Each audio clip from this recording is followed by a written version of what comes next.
Bitcoin, blockchain technology, mining, decentralisation, यो सबै नयाँ कुराहरू हुन्। आज नै नेपालमा क्रिप्टोकरेन्सी त इलिगल छ, तर हामी 21st सेन्चुरीको मान्छे हौँ, जान्न र बुझ्न जरुरी छ।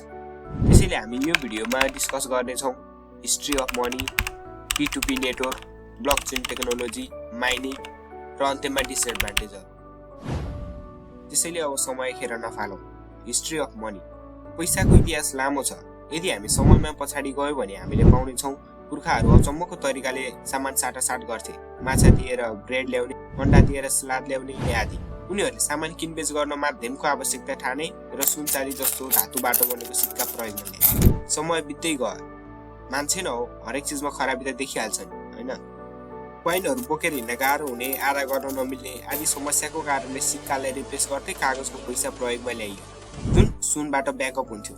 अर्को भाषामा भन्नुपर्दा $1 इज सानो सुनको टुक्रा। यो सिस्टमलाई गोल्ड स्ट्यान्डर्ड भनिन्थ्यो। फेरि आयो सन् 1971। सायद बिटकॉइन जन्मनुको मुख्य कारण यही साल हुन सक्छ। सन् 1971 मा युनाइटेड स्टेट्स अफ अमेरिकाले गोल्ड स्ट्यान्डर्ड सिस्टमलाई ब्रेक गरिदियो र पैसाको भ्यालु गभर्नमेन्टले तोक्ने नियम ल्याए। यसको मतलब सेन्ट्रल ब्याङ्कले चाहे जति पैसा प्रिन्ट गर्न सक्छ र पैसाको कन्ट्रोल पनि सेन्ट्रल ब्याङ्कसँग नै हुन्छ। आज हामीले प्रयोग गर्ने कागजको पैसामा कुनै भ्यालु हुँदैन। सरकारले लेखिदिएको हुन्छ यसमा भ्यालु हुन्छ भनेर, त्यसैले मात्र यसको मूल्य हुन्छ। जस्तो 1000 को नोटमा यस्तो लेखिएको हुन्छ, नेपाल सरकारको जमानत प्राप्त। यसको रुपैयाँ दानी माग्न आएमा नेपाल राष्ट्र बैंकबाट रुपैयाँ 1000 तुरुन्त पाइनेछ। यस्तै अरू नोटमा पनि लेखिएको हुन्छ। सरकारले यही भरोसा दिने भएर यसलाई ट्रस्ट मनी वा फेथ मनी भनिन्छ। तपाईले कुन दिन कतिखेर कति पैसा कसलाई पठाउनु भयो, कति पाउनु भयो, कति खर्च गर्नु भयो, यो सबै डिटेल सेन्ट्रल ब्याङ्कसँग हुन्छ। मानौ तपाई चाहनुहुन्न तपाईको कारोबारको डिटेल अरूसँग होस् भनेर, तपाई सरकारप्रति विश्वास गर्नुहुन्न भने के हुन्छ? यही अविश्वासको नतिजा स्वरूप सन् 2008 मा सतोशी नाकामोटो नाम गरेको अनजान व्यक्ति इन्टरनेटमा Bitcoin a peer to peer electronic cash system नामको 9 पेज डकुमेन्ट पब्लिस गर्छ। त्यही दिनदेखि सुरुवात भयो पैसाको नयाँ जेनेरेसन, डिसेन्ट्रलाइज मनी। सुरुमा त बिटकॉइन थियो, तर आज धेरै अगाडि पुगिसक्यो ओभरअलमा क्रिप्टोकरेन्सी। पेपरको टपिकमा नै छ कि peer to peer electronic cash system एउटा माध्यम जसबाट डिजिटल करेन्सीहरू कुनै थर्ड पार्टी बिना नै एक व्यक्तिबाट अर्को व्यक्तिमा पठाउन सकिन्छ। पेयर टु पेयरको फुल मिनिङ हो पर्सन टु पर्सन। मानौ तपाई तपाईको मम्मीलाई पैसा पठाउन चाहनुहुन्छ भने तपाई बैंकबाट जानुहुन्छ, तपाईले बैंकलाई पैसा दिनुहुन्छ र बैंकले तपाईको मम्मीको एकाउन्टमा हालिदिन्छ। तर P2P नेटवर्कमा तपाईले आफ्नो एकाउन्टमा भएको पैसा तपाईको मम्मीको एकाउन्टमा सिधै ट्रान्सफर गर्न सकिन्छ, कुनै थर्ड पार्टी जस्तै बैंक एजेन्टको उपस्थिति बिना नै। यही हो P2P नेटवर्क अथवा peer to peer network. Bitcoin तथा क्रिप्टो कोइनहरू फिजिकल कोइन होइन, यो कम्प्लिटली भर्चुअल करेन्सी हो। जस्तै बिटकॉइन, इथेरियम, PNB, डजकॉइन एउटा खातामा ट्रान्ज्याक्सनको रेकर्ड मात्रै हो, जसले लेजर भनिन्छ। मानौ रामले श्यामलाई 2वटा बिटकॉइन दियो र श्यामले धरीलाई 2वटा बिटकॉइन दियो। यो सबै ट्रान्ज्याक्सनहरू लेजरमा हुन्छ।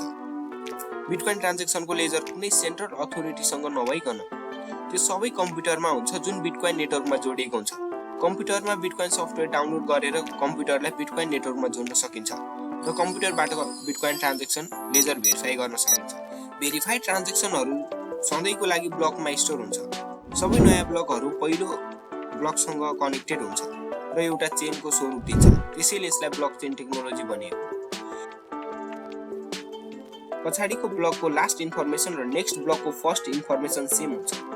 यदि कोही कसैले ब्लकलाई ह्याक गर्न खोज्यो, ब्लकको इन्फर्मेसन चेन्ज गर्न खोज्यो भने त्यो भन्दा पछाडिको सबै ब्लकहरू इनभ्यालिड हुन्छ र सजिलैसँग पत्ता लगाउन सकिन्छ कसले कहाँ गलत इन्फर्मेसनहरू स्टोर गर्न लाग्दैछ भने। त्यसैले ब्लकचेन टेक्नोलोजीको ट्रान्ज्याक्सनलाई सिक्योर मानिन्छ। Mining simply bitcoin transaction verify गर्ने प्रोसेस हो। ट्रान्ज्याक्सन भेरिफाई गर्न कम्प्लेक्स म्याथमेटिकल प्रब्लम सोल्भ गर्नुपर्छ। कम्प्लेक्स म्याथमेटिकल प्रब्लम सोल्भ गर्न पावरफुल कम्प्युटरहरूको प्रयोग हुन्छ। माइनिङ एक्ज्याक्टली कसरी हुन्छ त्यो त मलाई पनि थाहा छैन। त्यसको लागि एडभान्स कम्प्युटर साइन्स, क्रिप्टोग्राफी, म्याथमेटिक्सको नलेज चाहिन्छ, जुन म भन्दा बाहिरको कुरा हो। तर सरस्वती हेर्दामा हरेक व्यक्तिसँग प्राइभेट की र पब्लिक की हुन्छ। हेर्दामा यस्तो देखिन्छ, अर्को भाषामा ह्यास कोड पनि भनिन्छ। प्राइभेट की ट्रान्ज्याक्सनको लागि हुन्छ भने पब्लिक की प्राइभेट कीलाई नदेखाइकन भेरिफाई गर्न प्रयोग हुन्छ। यही हो माइनिङको प्रोसेस। माइनिङ गरे बापत माइनरहरूले केही बिटकॉइन पुरस्कार पाउँछ। बिटकोइन ब्लकचेनको फर्स्ट ब्लक नाकामोटोले 2009 मा माइन गरेको थियो। फर्स्ट ब्लक माइन गरे बापत नाकामोटोले 50 वटा बिटकोइन रिवार्ड पाएका थिए। यो फर्स्ट ब्लकलाई जेनेसिस ब्लक पनि भनिन्छ। क्रिप्टो करेन्सीहरू सुन्नमा जति इन्ट्रेस्टिङ छ त्यति नै डार्क पनि छ। 2019 मा 4.5 बिलियन डलर, 2020 मा 1.9 बिलियन डलर, 2021 मा 3.2 बिलियन डलर र 2022 मा 3 बिलियन डलर क्रिप्टो चोरी भएको छ। यो अनुहारलाई त तपाईले कतै न कतै देख्नु भएको होला। उहाँको नाम हो डाक्टर रुजा इग्नोटोभा, फाउन्डर अफ फोनकोइन। उनी 2017 देखि 35 लाख मानिसको 15 बिलियन डलर पैसा लिएर कहाँ गए, के गरे, कसैलाई थाहा छैन। यो घटना त पुरानो भयो। भर्खरै मात्र second largest crypto exchange FTX collapse भयो। एक्सचेन्जको काम हुन्छ बायर र सेलरलाई भेटाइदिने, एउटा प्लेटफर्म प्रोभाइड गर्ने अनि पैसा कमाउने। तर पनि एक्सचेन्ज कसरी ब्याङ्क्रप्ट भयो? हुन त क्रिप्टोको बेफाइदाहरू मात्रै छैन, फाइदाहरू पनि छन्। जस्तै एकदम छोटो समयमा एक ठाउँबाट अर्को ठाउँमा पैसा पठाउन सकिन्छ, त्यो पनि लो फीमा।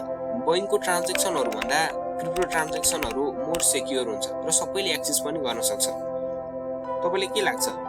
क्रिप्टो ह्युमन हिस्ट्रीको सबैभन्दा ठुलो स्क्याम हो या सिभिलाइजेसन बदल्ने रिभोल्युसन?